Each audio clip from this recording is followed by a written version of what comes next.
பிடிப்புள்ளவர்களாக அல்லாஹ்வை அவர்கள் வணங்க வேண்டும் என்றும்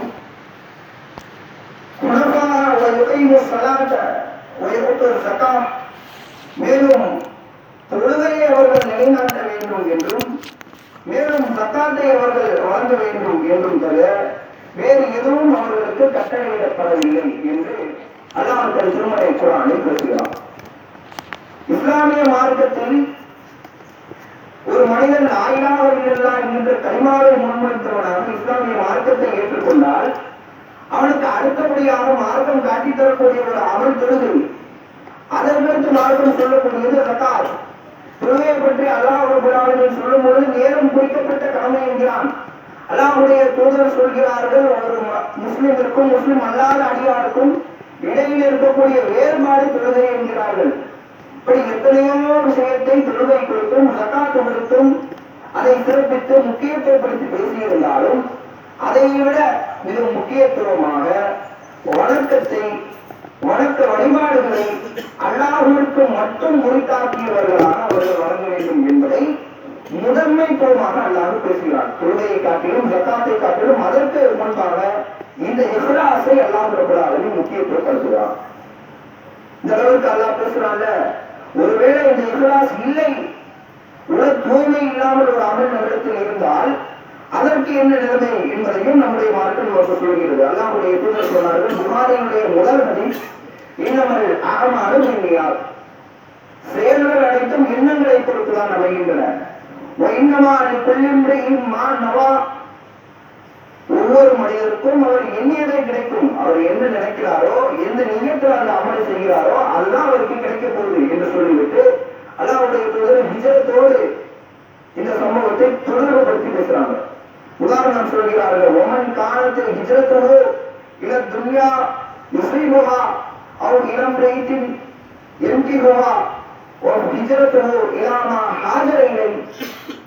யாருடைய ஹிஜ்ரத் என்பது, நாடு பெறுத்தல் என்பது அல்லாஹ்விற்காகவும் அவருடைய தூதருக்காகவும் இருக்கிறதோ அத்தகையவர் அதற்கான கூலியை பெற்றுக் கொள்வார். யாருடைய ஹிஜ்ரத் என்பது இந்த உலக ஆசைக்காக இருக்கிறதோ, பெண்ணை திருமணம் செய்வதற்காக இருக்கிறதோ, அத்தகையவர் என்ன நோக்கத்திற்காக செய்தாரோ அதை அவர் பெற்றுக் கொள்வார். என்ன அர்த்தம்?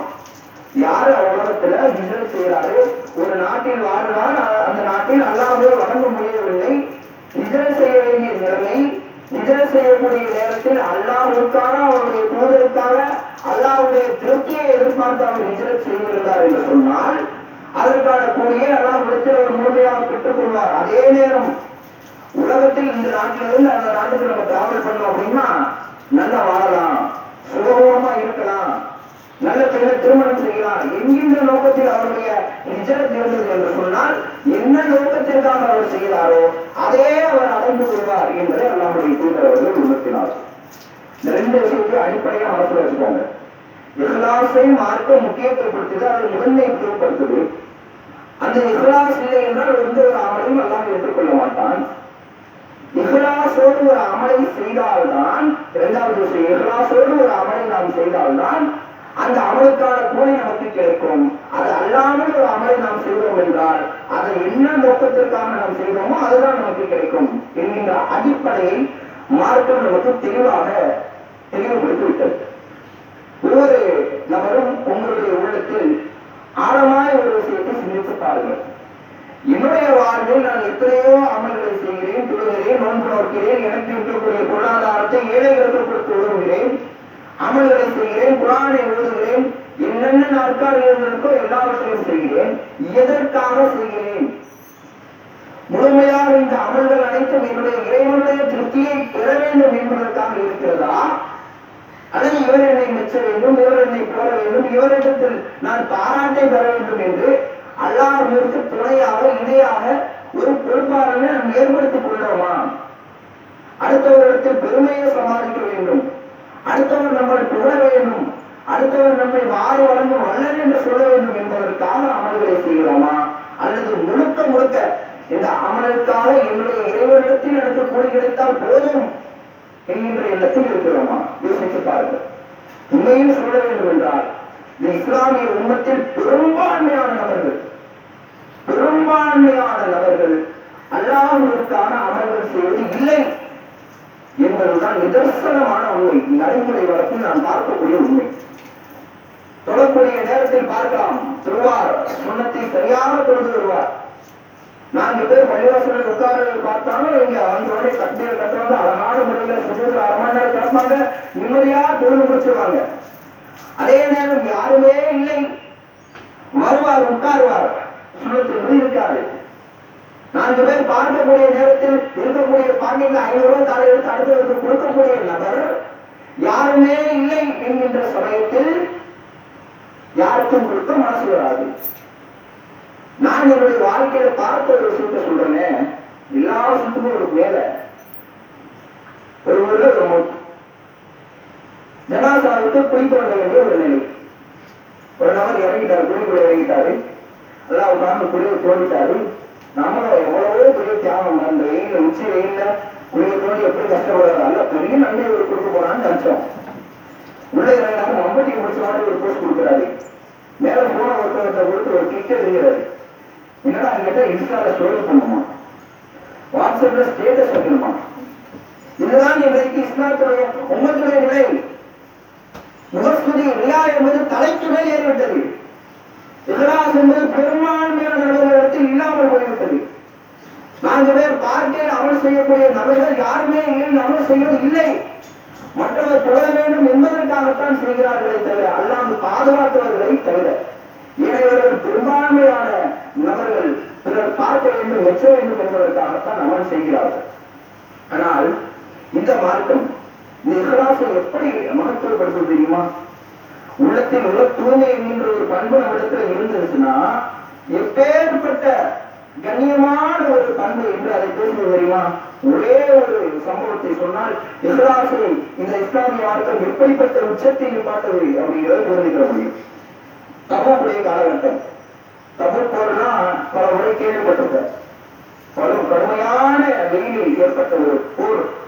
குடிப்பதற்கு தண்ணி இல்லை, உண்ணுவதற்கு உணவில்லை, மிகவும் ஒரு சிரமமான லாபம் பண்றதுக்கு வாகனம் கூட இல்லை, ஒட்டகம் இல்லை, குதிரை இல்லை, எதுவுமே இல்லை. இங்கிருந்து 3 மைல் பல மைல்களுக்கு அப்பால் செல்ல வேண்டிய ஒரு நிலை இருந்துச்சு. எந்த ஒரு பேருக்கும் அவ்வளவு தூரம் டிராவல் பண்ணி அல்லாஹ்வுடைய தூதர் போகல. அப்படிப்பட்ட ஒரு சூழ்நிலையில கடுமையான ஒரு போர்.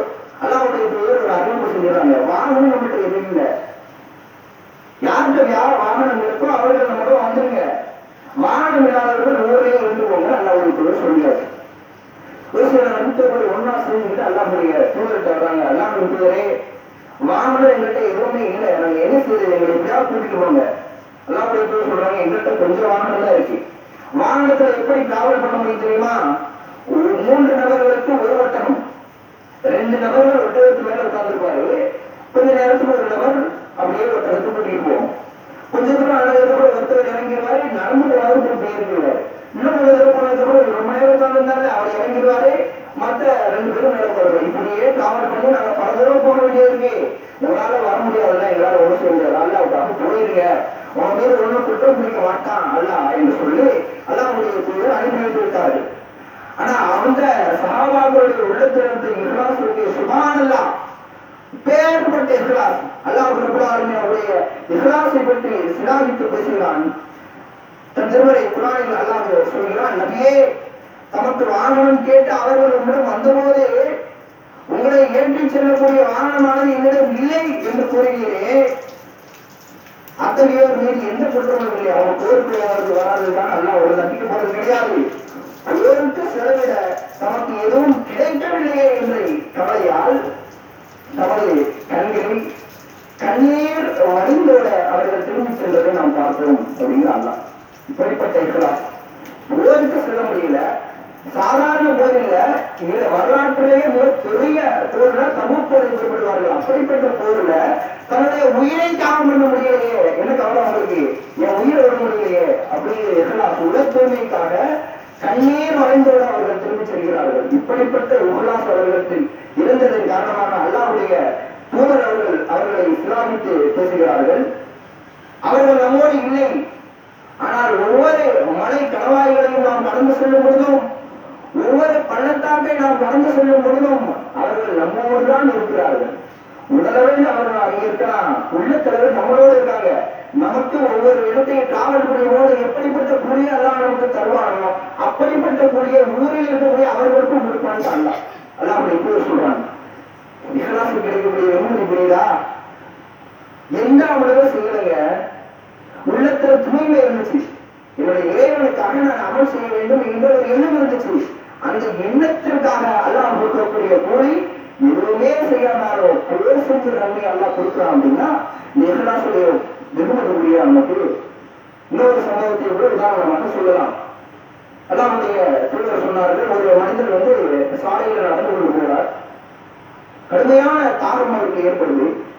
ஒரு கிணறு எடுத்து உள்ள இறங்குறாரு, தண்ணீர் எடுக்கிறாரு, தண்ணீர் அருந்துறாரு, தாகத்தை தணிக்கிறார். மேலே ஏறி வெளியே வந்து பார்த்தா ஒரு நாய் தாகத்தினால் நாட்டை தொங்க போட்டுக்கொண்டு ஈரமான மனதை நக்கிக் கொண்டிருக்கிறது. பார்த்து அவருக்கு இறக்கம் தாங்க முடியல. நமக்கு ஏற்பட்ட எந்த தாகம் தானே அந்த நாய்க்கும் ஏற்பட்டிருக்கும் என்று அவர் மனதிலோடு நடந்துக்கிட்டு திருப்பி கிணத்துக்குள்ள இறங்கிறார். தன்னுடைய சாட்ச காடுவையை கலக்கிறார். அதுல தண்ணீரை அள்ளிக்கொண்டு வெளியே வந்து அந்த நாய்க்கு கொடுக்கிறார். அல்லாஹ் கொடுக்கக்கூடிய உண்மை என்ன தெரியுமா? அவருடைய பாவத்தை எல்லாம் மன்னித்து விட்டான். எல்லா பாவத்தையும் எல்லாம் மன்னிச்சுட்டான். சஹாபாக்கள் கேட்கறது ஒரு ஆச்சரியம். அல்லாஹ்வுடைய தூதரே, கால்நடைகளுக்கு உதவி செய்வதனாலும் அல்லாஹ் இப்படிப்பட்ட பலனை தருவானா? ஆச்சரியத்தோடு கேட்கிறாங்க. அல்லாஹ்வுடைய தூதர் சொன்னாங்க, எந்த ஒரு உயிரோடு இருக்கக்கூடிய ஜீவனுக்கு உதவி செய்வதன் மூலமாக நாளை மறுமையில் அதற்கான அமலை நீங்கள் நடந்து கொள்ளாமல் இருக்க போவதில்லை. கண்டிப்பாக உங்களுக்கு நன்மை கிடைக்கும். யோசித்து வாங்க, நாய்க்கு தண்ணி கொடுக்கிறது பெரிய விஷயமா? இருக்காது. நாய்க்கு தண்ணி கொடுக்க நம்மளுக்கு பரவாயில்ல, சாதாரண விஷயம் தானே. அல்ல பாவத்தை மன்னித்து சொர்க்கத்தை கொடுக்கலாம் அப்படின்னா இது எதுக்கு கிடைச்சது தெரியுமா? நாய்க்கு தண்ணி கொடுத்துக்கிற இஹ்லாஸ் இருந்ததுக்கு. அல்லாஹ்வுக்கான சேவைகள் என்ன இருந்துச்சு பாருங்க. அதற்கு அல்லாஹ் கொடுக்கக்கூடிய பரிசு சொர்க்கத்தை உண்மையா கொடுக்கலாம். சொல்ல வேண்டும் என்றால் பல சம்பவத்தை சொல்லிக்கொண்டே போகலாம். அல்லாஹ்வுடைய தூதருடைய காலத்தில் உணவு போருடைய காலகட்டம். ஒரு காஃபிர் அல்லாஹ்வுடைய தூதர் எடுத்து வர்றார். அல்லாஹ்வுடைய தூதரே, இஸ்லாத்தை ஏற்றுக்கணும்னு நினைச்சு, இஸ்லாம் தான் உண்மையான மார்க்கம்னு எனக்கு தெரிஞ்சிருச்சு. இப்ப உணவு போர்ல நான் கலந்துக்கிட்டு போர்ல முடிச்சதுக்கு அப்புறம் நான் இஸ்லாத்தை ஏற்றுக்கிறவா அல்லது இஸ்லாத்தை ஏற்றுக்கிட்டு போர் செய்வா? அல்லாஹ்வுடைய தூதர் உடனே சொல்றாங்க, இஸ்லாத்தை ஏற்றுக்கோ, தேவ போர் செய். அந்த ஸ்பாட்ல இஸ்லாத்தை ஏற்றுக்கிறார். உடனே உணவு போர்ல களத்துல இருக்கிறார். வீரதீரமாக போர் செய்கிறார். ஒரு கட்டத்தில் சொல்லப்படுகிறார். அல்லாஹ்வுடைய தூதர் இவரை பற்றி சொன்னார்கள், இவர் செய்த அமல் குறைவு, கிடைத்த பலன் பெருசு அப்படின்ட்டார். அல்லாஹ்வுடைய தூதர் சொல்றாங்க, அமல்கள் கம்மி, கிடைச்ச நன்மை பெருசு அப்படின்ட்டாங்க. வாழ்க்கையில் ஒரு தொழுகை தொழுகிற அவர் இஸ்லாத்தியத்து ஒரு தொழுகை அவர் தொழுகல, ஒரு நோன்பு வைக்கிற, 2 ரூபாய் தர்மம் செய்யல, ஒண்ணுமே செய்யலங்க. அவருக்கு இஹ்லாஸ் இருந்துச்சு. அல்லாஹ்வுக்காக நான் அமல் செய்யணுங்கிற எண்ணம் இருந்துச்சு. அல்லாஹ் அவருக்கு சொர்க்கத்தை கொடுத்துட்டான், ஷஹீதுல சட்டத்தை கொடுத்துட்டான். சொல்ல வேண்டும் பல சம்பவத்தை நம்ம சொல்ல முடியும். இஹ்லாஸுக்கு அல்லாஹ் அப்படிப்பட்ட வெகுமதியை வழங்குகிறான். இன்னொரு வழி மேல சொல்ல வேண்டும் என்றால், நன்மை செய்யணும்னு நினைச்சாலே நன்மையை தரக்கூடிய மார்க்கம் இந்த மார்க்கம். அல்லாஹ்வுடைய தூதர் சொன்னார்கள், அல்லாஹ் நன்மைகளையும் தீமைகளையும் எழுதிவிட்டான். நன்மை செய்து தீமை செய்து எழுதிடுவான். பிறகு அவன் அதை விவரித்தான். அதை விவரிக்கிறான். எப்படி விவரிக்கிறான் அப்படின்னா, ஒரு மனிதர் ஒரு நன்மையை செய்ய வேண்டும் என்று மனதில் நினைக்கிறார். நினைத்தாலே அவருக்கு ஒரு முழு நன்மையை எல்லாம் எழுதி விடுகிறான். அவர் நினைச்ச அந்த நன்மையை செய்து விடுகிறார். உடனே அந்த ஒரு நன்மையை 10 அல்லாஹ் கன்வெர்ட் பண்றான். 10 700 மடங்கு அல்லாஹ் கொடுக்கிறான். தன் நாடியவர்களுக்கு அதை விட அதிகமா கொடுக்கிறான். இன்னொரு மனிதர் ஒரு பாவத்தை செய்யணும்னு நினைக்கிறார். அல்லாஹ் அவர் நினைத்தது உடனே கைவிட்டுறாரு, செய்யக்கூடாது அப்படின்னு விளங்குகிறார். உடனே அல்லாஹ் கூடாது அதற்காக ஒரு முழு நன்மை எழுதுகிறான். அதே அல்லாஹ் அவர் கைவிட்டு அதே பாவத்தை திருப்பி செஞ்சாருன்னு சொன்னா ஒரே ஒரு பாவத்தை பதிவு செய்யலாம். புரியுதா? இஹ்லாஸ் எப்படிப்பட்ட பெரிய விஷயம் புரியுதா? ஒரு நன்மையை நாம் செஞ்சோம் அப்படின்னா அல்லாஹ்வுக்காக என்கின்ற தூய எண்ணத்தோடு ஒரு அமலை நாம் செய்வோம் என்றால் அதற்கு ஒரு நன்மை அல்லாஹ் பதிவு செய்யறார், 10 படுத்துறான், 700 அமல்றான், நாயகர்களுக்கு அதை விட அதிகமா வழங்குறான். அப்படின்னா எப்படிப்பட்ட ஆக சிறந்த ஒரு பண்பு இஹ்லாஸ் என்பதை நாம் புரிந்து கொள்ள வேண்டும். இறுதியாக இஹ்லாஸ் குறித்து அல்லாஹ்வுடைய தூதர் சொன்னார்கள், இரவில் நின்று தொழ வேண்டும் என்று எண்ணி படுக்கைக்கு ஒருவர் காலை ஃபஜ்ர் வரை அவர் கண் விழித்து விட்டது. இரவு தொழுவனும் தனக்கு தொழுவனும் நினைச்சு தூங்குறாரு. அஜர் வரைக்கும் தூங்கிட்டாரு, தொழ முடியாம போயிடுச்சு. அவருக்கு அவர் எண்ணிய கூலி உண்டு. எல்லாத்துக்குதான் கூலி. அவர் என்ன நினைச்சாரு, அல்லாஹ் வணங்கணும்னு நினைச்சாருல, வணங்கி நன்றியை அல்லாஹ் கொடுத்துட்டான். அவருக்கு தூக்கம் அவருக்கு தன் இறைவன் மூலம் கிடைத்த தர்மமாகும். அல்ல தூங்குவதால அது அல்லாஹ் அவருக்கு கொடுத்த தர்மம் அப்படின்னு அல்லாஹுடைய தூதர் சொல்றாங்க. ஒரு அமலை செய்யணும்னு நினைச்சாலே, இறைவனுடைய இறைவனுக்கான இந்த வணக்கத்தை நான் நிறைவேற்றுவேன் என்று எண்ணினாலே அதற்கு மாற்றம் எப்பேற்பட்ட நன்மையை வாழ் வழங்குகிறது என்பதை புரிந்து கொள்ளுங்கள். பலமுறை நாம் கேட்டிருக்கக்கூடிய ஒரு சம்பவம், புதியவாசிகளுடைய சம்பவம் கேள்விப்பட்டிருக்கோம்ல. 3 நபர்கள் ஒரு மலையில் வாரத்தில் நடந்து போறாங்க. மழை பெய்து உடனே புகைக்குள்ள ஒழிகிறாங்க. கடுமையான புயல் காற்றுல மேலே இருந்து ஒரு பாறை உருண்டு வந்து புகையுடைய வாசலை அடைத்து விட்டது. உடனே அவங்க பேசி முடிவு செய்யறாங்க, வாழ்க்கையே நம்ம செஞ்சு உயர்ந்த நன்மை அமல் என்ன என்று அல்லாஹ்ட்ட சொல்லி இதனால இதை விரும்புகிறான்னு கேட்க ஒரு மனிதர் சொல்கிறார், இறைவா எனக்கு வயதான 2 தாய் தந்தையர் இருந்தாங்க. எப்பொழுதுமே அவங்களுக்கு சாப்பாடு கொடுத்துட்டு தான் நான் சாப்பிடுவேன். எனக்கு பழக்கம் இருந்துச்சு. ஒரு முறை நான் வீட்டுக்கு தாமதமா போயிட்டேன், தாய் தந்தையர் தூங்கிட்டாங்க. எனக்கு தாய் தந்தையர் கொடுக்காம என்னுடைய மனைவி பிள்ளைகளுக்கு கொடுப்பதற்கு மனதில்லை. அவங்களுடைய காலை கொடுத்துக்கிட்டு கால் பக்கத்தில் இருக்கிறது தாங்க தாங்கன்னு கேட்டாங்க. இல்லை, எனக்கு மனசு வரல. எப்போது என் தாய் தந்தைகள் இருந்தாலும் அவங்களுக்கு உணவை கொடுத்து விட்டு இவர்களுக்கு கொடுத்தேன். இறைவா சொல்லிட்டாரு, சொல்றாரு, இந்த அமலை உன்னுடைய திருப்தியை நாடி நான் செய்வேன் என்று நினைத்தால் என்னை இந்த குடும்பத்திலிருந்து எழுதுகிறார்களா? யாரும் யோசியாது. 2வது நபர் கேட்கிறார், இறைவா எனக்கு சொந்தத்தில் ஒரு பெண், மிகவும் விருப்பமான ஒரு பெண், நான் அவரை அடையணும்னு ஆசைப்பட்டேன், திருமணம் முடிக்கணும்னு ஆசைப்பட்டேன். அவள் மறுத்துவிட்டாள். 100 தீனார்கள் என்று கேட்டாள். நான் உழைச்சு கஷ்டப்பட்டு முழுவதும் அவற்றை கொடுத்துட்டேன். ஹலாலான முறைப்படி நான் அடைய விரும்பல, ஹராமான முறைப்படி அடைய விரும்பின 100 தீனாரை அவளின் இடத்தில் கொண்டு வந்து தந்தவுடன் அவளுக்கு நான் கொண்டு சென்றவுடன் அவர் கண்டிப்பா ஒத்துக்கிற வேண்டிய கட்டாயம் ஏற்பட்டுச்சு. ஒரு தனி அறை, யாரும் இல்லை, நானும் அவள் மட்டும் தனித்திருந்தோம். தவறு செய்வதற்கான எல்லா வாய்ப்புகளும் எனக்கு இருந்தது. நான் நினைத்திருந்தால் அந்த பெண்ணை தவறு செய்திருக்க முடியும். அந்த பெண் ஒரு வார்த்தை சொன்னார், இப்பதான் நீங்க அல்லாஹ்வை அஞ்சிக்கொள் என்ற ஒரு வார்த்தையை சொன்னார். அப்படியே ஆடிட்டு அந்த இடத்திலிருந்து விதமா ஓடி வந்துட்டா, அல்லாஹ் இந்த அமலை இந்த பாவத்திலிருந்து விலகல்ல, உன்னுடைய திருப்திக்காக நான் செஞ்சிருவேன். நீ நினைச்சா என்னோட திருப்பத்திலிருந்து விடுவி. பாறை இழந்து 3ல 2 படங்கள் விளங்குச்சு. 3ஆம் அவர் கேட்கிறார், இறைவா என்னிடத்தில் ஒரு கூலியார் வேலை பார்த்தார். அவருடைய கூலி இந்த இருந்ததை வாங்காம போயிட்டாரு. நான் அவருடைய சம்பளத்தை வச்சு ஒரு ஆடை வாங்கி அதை பெருக்கி பன்மடங்கா ஒரு பட்டியை உருவாக்கிட்டேன். அதை ஆடு மேய்க்கிறவர்களையும் விலைக்கு வாங்கக்கூடிய அளவுக்கு அந்த காசு பெருகிருச்சு. ஒரு கட்டத்துல பல நாட்கள் கழிச்சு வர்றாரு, என்னுடைய காசு கேட்கிறாரு. ஏதோ உன்னுடைய பொருளாதாரம் என்று ஆட்டு பட்டி அதை மேய்ப்பவர்கள் எல்லாத்தையும் மொத்தமா கொடுத்தையா, உன்னுடைய திருப்தியை நாடி நான் இதை செய்வேன் என்று சொன்னால் அப்படின்னு நீ நினைச்சா என்னை இந்த குடும்பத்திலிருந்து விரும்பி அல்லாஹ் முழுமையான அந்த பாறையை விளக்கி அவர்களை அந்த குடும்பத்திலிருந்து காப்பாற்றினான் என்று செய்தி பார்க்க முடியும். நன்றாக ஒன்றை புரிந்து கொள்ள வேண்டும். இஹ்லாஸ் என்கின்ற உடல் தூய்மை என்கின்ற ஒரு பண்பு இடத்தில் இருந்தால், உடல் தூய்மையோடு எல்லா அமல்களையும் நாம் செய்தால் அல்லாஹ் நமக்கான கூலியை பன்மளவாக அளித்திருக்கிறான். துன்பத்தின் போது எல்லா கஷ்டத்திலிருந்தும் நம்மை அல்லாஹ் விடுவிக்கிறான் என்கின்ற இந்த இஹ்லாஸ் என்கின்ற தலைப்பில் நாம் தெளிவாக புரிந்து கொள்ள வேண்டும்.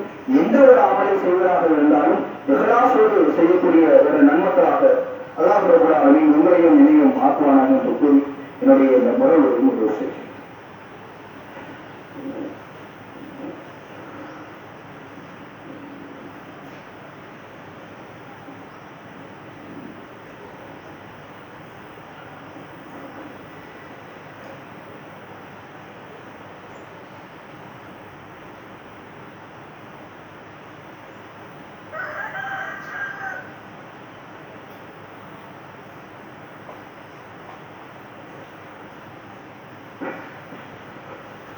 அஸ்ஸலாமு அலைக்கும் வரஹ்மத்துல்லாஹி வபரகாத்துஹு. பிணைக்கக்கூடியவர்களே, இஹ்லாஸ் என்கின்ற உடல் தூய்மை எப்படிப்பட்ட முக்கியத்துவம் வாய்ந்த பண்பு என்பதை முதல் உரையில் அறிந்து கொண்டோம். அதே நேரம் அந்த உடல் தூய்மை என்கின்ற பண்பு இருப்பவர்களுக்கு நாளை மறுமையில் எல்லாம் பெறப்படுவார்கள் பிரம்மாண்டமான கூலியை வழங்குகிறது. நமக்கெல்லாம் தெரிந்த செய்தி, நாளை மறுமையில் மனுஷருடைய மைதானத்தில் எல்லா மக்களும் ஒன்றாக திரண்டிருக்கக்கூடிய அந்த நேரத்தில் சூரியன் தலைக்கரமான அருகாமையில் வைக்கப்படும்.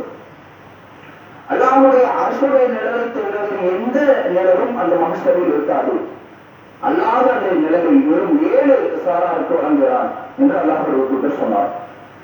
இந்த 7 சாரார்கள் 2 சாராரை நம்ம எடுத்து பார்த்தோம் அப்படின்னா, அவரிடத்தில் இஹ்லாஸ் என்கின்ற ஒரு பண்பு இருந்ததன் காரணமாகவே அல்லாஹ் அவருக்கு அந்த நிலையை வழங்குகிறார். அதில் ஒரு நபர் அல்லாஹ்வுடைய தூதர் சொன்னார்கள், தனிமையில் அல்லாஹ்வை நினைத்து கண்ணீர் சிந்திய மனிதர் என்று அல்லாஹ்வுடைய தூதர் சொன்னார். தனிமையில் இருக்கும் பொழுது அல்லாஹ்வுடைய வேதனையா இருக்கட்டும், அல்லாஹ்வுடைய அன்பா இருக்கட்டும், எதை நினைத்தும் சொர்க்கத்தை நினைத்து நரகத்தை நினைத்து கண்ணீர் வடித்த ஒரு மனிதர் இருப்பாரே, ஆனால் அவருக்கு நாளை மறுமையில் எந்த நிலவும் இல்லாத அந்த நாளை நேரத்தில் அல்லாஹ் அவனுடைய அரசோட நிலையை வழங்குகிறான் என்று அல்லாஹ்வுடைய தூதர் சொன்னார்.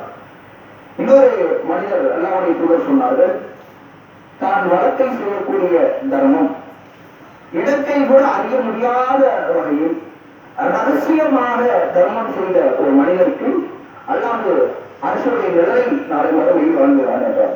இந்த 2 பேரும் நல்லா புரியுதா? 4 பேருக்கு மத்தியில் ஒரு கண்ணீர் சிந்தி வைக்கிறாங்க, அல்லாஹ் சொர்க்கம் நரகம் அப்படின்னு கண்ணீர் சிந்திச்சாரு அப்படின்னா, அவரு மற்றவங்க திறமைக்கு மற்றவங்கள்ட்ட புகழை எதிர்பார்த்து கண்ணீர் சிந்திருக்கிறார் என்று சொல்வதற்கான ஒரு வாய்ப்பு இருக்கும். ஆனால் தனிமையில் யாரும் இல்லாத ஒரு நேரத்தில் அல்லாஹ் மட்டும் அவரை பார்த்து கொண்டிருக்கக்கூடிய தருணத்தில் அல்லாஹ் நினைத்து அவர் கண்ணீர் சிந்துகிறார் என்றால் யாருடைய பெருமை பெறநோக்கிற்காக அவர் கண்ணீர் சிந்துகிறார்? அல்லாஹ்வுடைய திருப்தியை பெறணும் என்பதற்காகத்தான் கண்ணீர் சிந்திருப்பார். எனவே அவருக்கு இஹ்லாஸ் இருக்கும். எனவே அல்லாஹ் அரசுடைய நிலையை அவருக்கு தருகிறான். இன்னொரு மனிதர் வழக்கை செய்யக்கூடிய தர்மம் இலக்கை கூட அறிய முடியாத வகையில் மற்றவங்க பார்க்கவோ பெருமையாகவோ கொடைவர்கள் என்று உருட்டணும் என்கிற எண்ணம் இல்லாமல் அல்லாவிடத்தில் இருக்கக்கூடிய எடுத்தால் போதும், அவன் திருப்தி அடைந்தால் போதும் என்கின்ற எண்ணத்தோடு ஒருவர் தர்மம் செய்திருப்பாரே, ஆனால் அவருக்கு அல்லாஹ் ஒரு இலக்கியமா சொல்றது. உடனே வழக்கை கொடுக்க முடியாதமா இலக்கை செய்யக்கூடாது அப்படின்னு ஒழிச்சு கொடுக்கிறது. அல்லாஹ் இலக்கியமா சொல்றாங்க, இந்த அளவுக்கு ரகசியமா தர்மம் செய்ய என்று அல்லாஹ் முன்னிலைப்படுத்துறாங்க. எனவே இந்த இஹ்லாஸ் என்கின்றது பண்பு மிகப்பெரிய ஒரு உயர்ந்த பண்பு என்பதை நாம் புரிந்து கொண்டு எல்லா அமல்களும் இந்த இஹ்லாஸோடு அடையக்கூடியவர்களாக இருக்க வேண்டும்.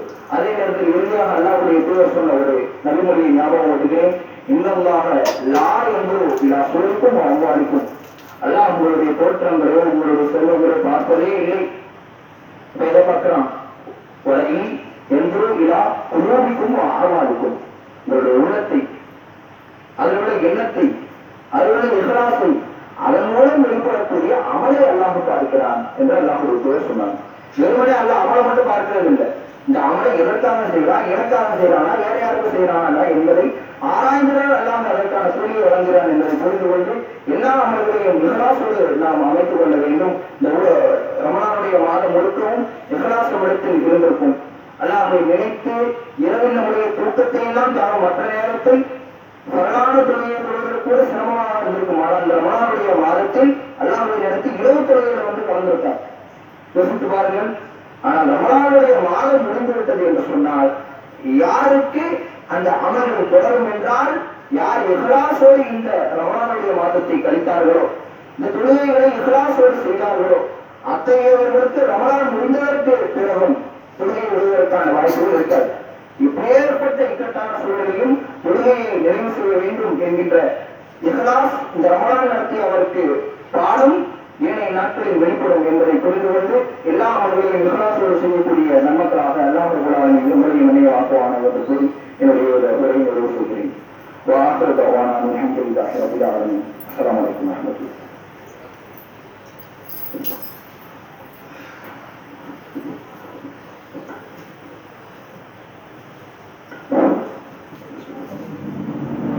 الله أكبر الله أكبر.